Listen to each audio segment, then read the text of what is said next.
Bonsoir, c'est Philippe Giraud pour la suite du tutoriel WordPress. Dans le précédent tutoriel, nous avions donc commencé à créer un contenu et configurer un menu, qui est le menu automatique que nous avions simplement remis dans un ordre souhaité, en jouant donc sur l'ordre, un des paramètres des pages.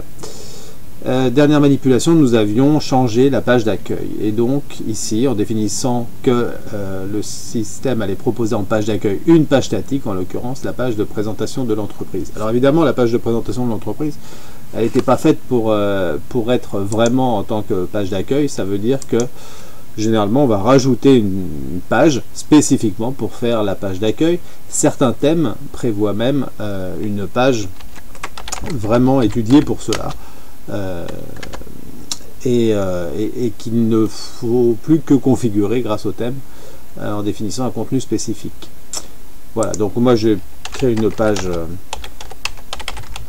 très simple comme les autres. On va lui attribuer, enfin on va lui laisser le numéro 0, comme ça elle s'affichera en premier sur la barre de menu, et puis 0 parce qu'il n'y a pas de raison d'aller en mettre avant puisque c'est la page d'accueil. Donc voilà une page d'accueil. Et puis pour l'instant on avait mis les billets du blog, c'est-à-dire les articles, dans la page de contact, ce qui n'est pas non plus très adapté. Donc on va rajouter une autre page spécifiquement pour ça,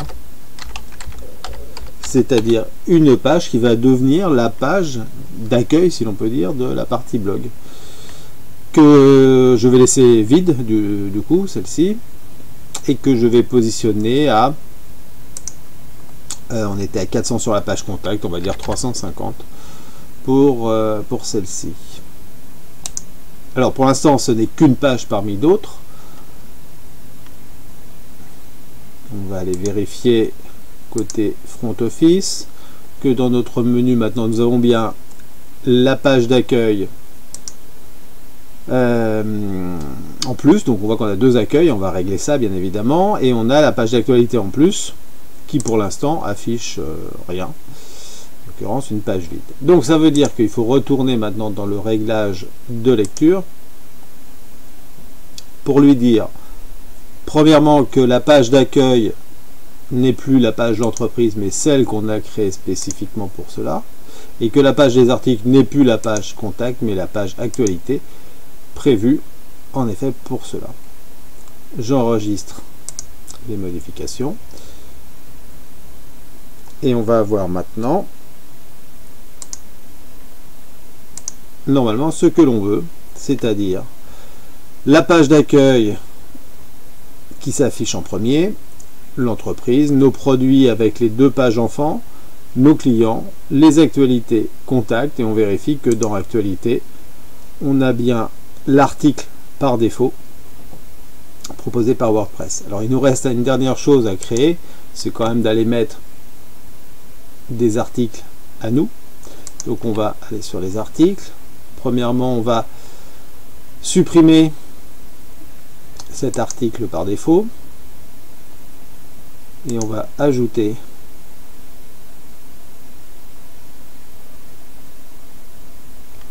un article. Alors nouveau produit, lancement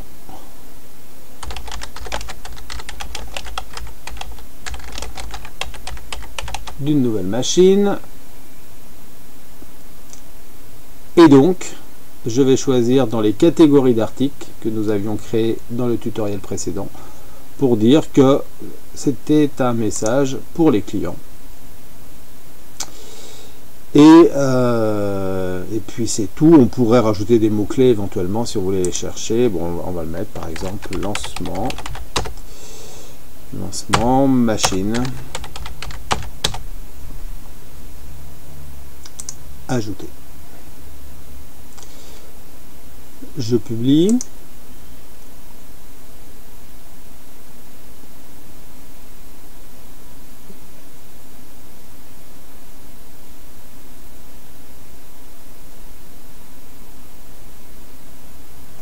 Je vais ensuite créer un nouvel article.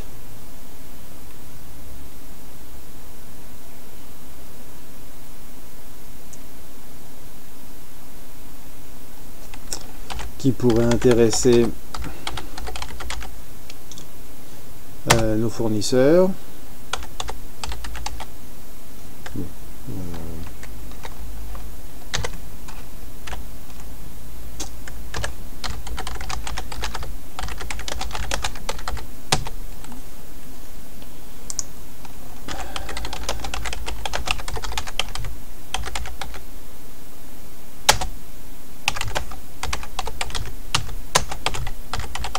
Voilà, soyons ambitieux. Et donc je vais mettre la catégorie fournisseur. Et puis je mets des mots-clés.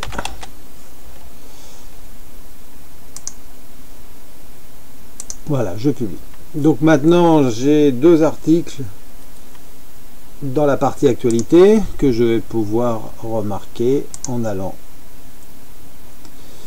sur la partie actualité. Je n'ai plus le message par défaut, j'ai bien mes deux messages en chronologie inverse. On est sur un principe de blog avec cette vue raccourcie, tronquée. Bon, évidemment mes messages sont très courts, mais s'ils étaient plus longs ils seraient donc tronqués avec un bouton suite.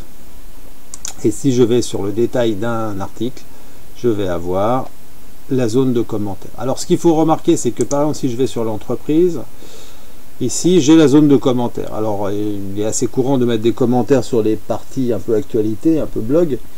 Maintenant c'est pas très logique sur les pages. Donc ça veut dire qu'il faudrait par exemple sur la page l'entreprise, ici, lui dire que l'on ne veut pas de commentaires. Alors si vous regardez l'écran là, on ne voit pas cette option qui permet de désactiver les commentaires. Alors il y a une astuce dans WordPress, l'écran en fait il est paramétrable.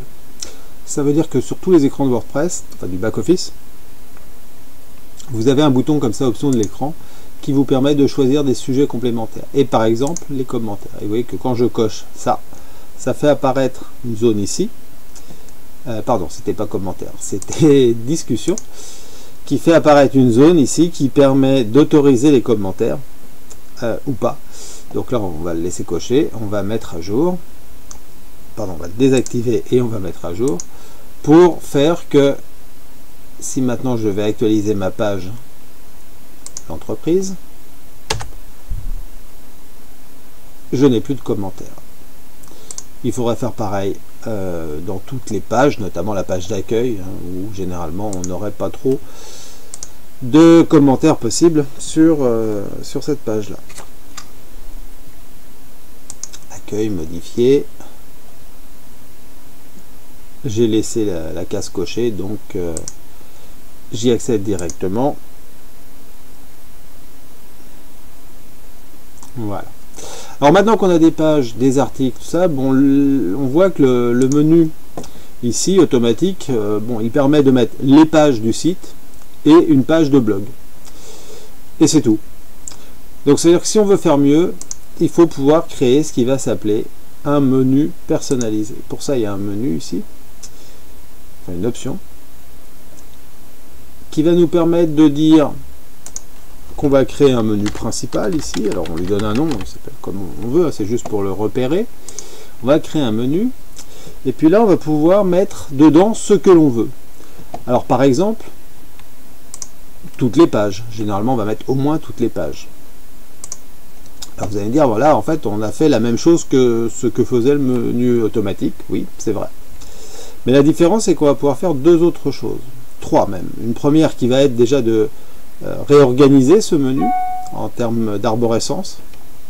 Donc on va avoir toute liberté d'organisation indépendamment de ce qui aura été créé au niveau des pages.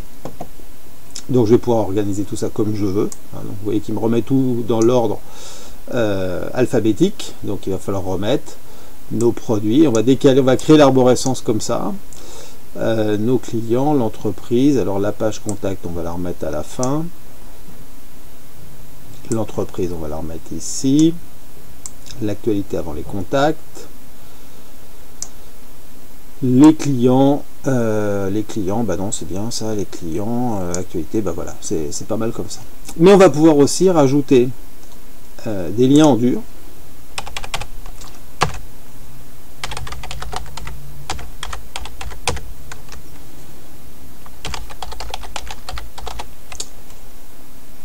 Sous la forme donc d'une adresse absolue que je vais pouvoir mettre par exemple ici dans ma catégorie, dans ma rubrique contact. Et puis, c'est là que ça va être intéressant, on va pouvoir faire apparaître des liens sur des catégories d'articles. Alors je vais reprendre ici mes deux catégories, ici, clients et fournisseurs. Et je vais pouvoir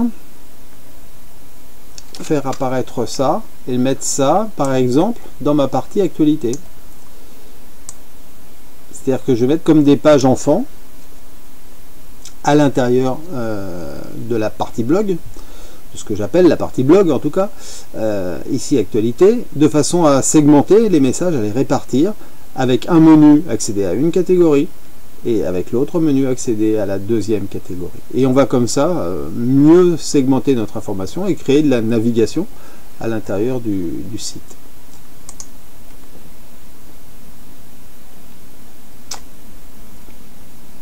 Alors, j'ai défini ici un menu. Si j'essaye ici, bah, vous voyez qu'il ne s'est rien passé. Pourquoi? Parce que il faut, après avoir défini le menu, vous voyez qu'on peut en créer plusieurs, en fait, hein, c'est le principe. On peut ajouter des menus. Il va falloir après dire au thème d'utiliser tel ou tel menu. Dans certains thèmes, on pourra même utiliser plusieurs menus, un en haut, un à droite, un dans le pied de page par exemple. Bon, ici on est sur un thème qui peut utiliser un menu. Ça tombe bien, j'en ai qu'un. Je le sélectionne. Et là, quelque part, je lui dis de remplacer le menu automatique par ce menu personnalisé. Si je vérifie maintenant, j'ai mon menu qui semble ne pas avoir changé, parce que j'ai reproduit la même chose, sauf que maintenant dans l'actualité, si je clique sur actualité, j'ai tous mes articles, en l'occurrence 2. Si je clique sur une catégorie, je n'ai plus qu'un seul message. Pareil pour l'autre.